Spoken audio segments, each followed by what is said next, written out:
Hi, my name is Mindy Bostic. I'm a pediatric nurse practitioner with Cardinal Pediatrics, and I was going to speak to you about bronchiolitis and RSV.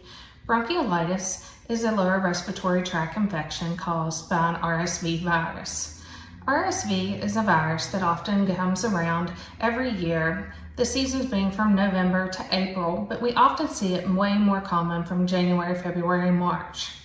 In children greater than 2 years of age, it often resembles a common cold, or maybe more like a severe cold. For children less than 2 years of age, it can be more severe, and those are the ones we get a little more concerned about. The symptoms of RSV that you may see are nasal congestion, runny nose, cough. You may see some mild wheezing. You may even see a fever that comes along with it, and we'll consider the temperature 100.4 or higher. On the ones that are more severe with this, you may see worsening in their symptoms. You may see severe wheezing with them breathing like a whistling sound when they take a breath in or out. You may see retractions of their lungs, and that's whenever you see like the sucking in of their skin around their ribs, or the sucking in at the bottom of their throat or their airway area. In young babies less than 2 months of age, we always get concerned about what we call apnea spells, which is when they have no breathing or respiratory rate for 15 to 20 seconds. And this can often be the first sign of RSV or bronchiolitis in a baby that's less than 2 months of age. These are the times that we get really concerned, and we need people to seek assistance from their healthcare providers to check them out. RSV is not a bacterial infection, but it can lead into bacterial infections. So this is nothing that we treat with antibiotics unless other infections have developed. So the initial treatment for RSV or bronchiolitis are not antibiotics. Other types of treatments for this is definitely supportive measures.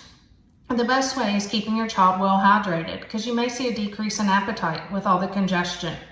Keeping their nose suctioned out, using a bulb syringe or other type of suction measures, and keeping that cleared out as they can breathe easier and they're able to nurse or take their bottles easier. That way they can definitely take in more fluids.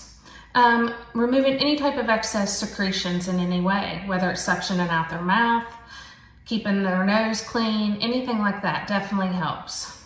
Elevating your child will definitely help at any age, keeping them propped up as they're going to have tons of drainage, tons of mucus running down the back of their throat. So this can definitely help, whether you're rocking them, you're holding them, they're sitting in a boppy seat, they're sitting in a swing, that helps keep them propped up. If worsening symptoms, your child definitely needs to be checked out by a healthcare provider. Remember that antibiotics do not treat this, but there may be a time that a secondary infection does settle and that we will have to treat it with antibiotics. How contagious is RSV?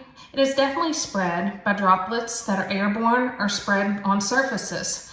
Definitely covering your coughs, sneezes, wiping off surfaces, and excellent hand washing. If you don't have soap and water readily available, then using a hand sanitizer will definitely help with this.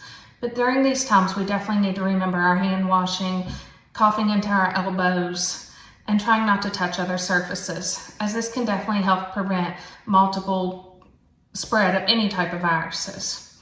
And I hope this information on bronchiolitis and RSV is very helpful to you. And if you have any further questions, feel free to contact us here at Cardinal Pediatrics, and we'll be very eager to help you in any way. Thank you.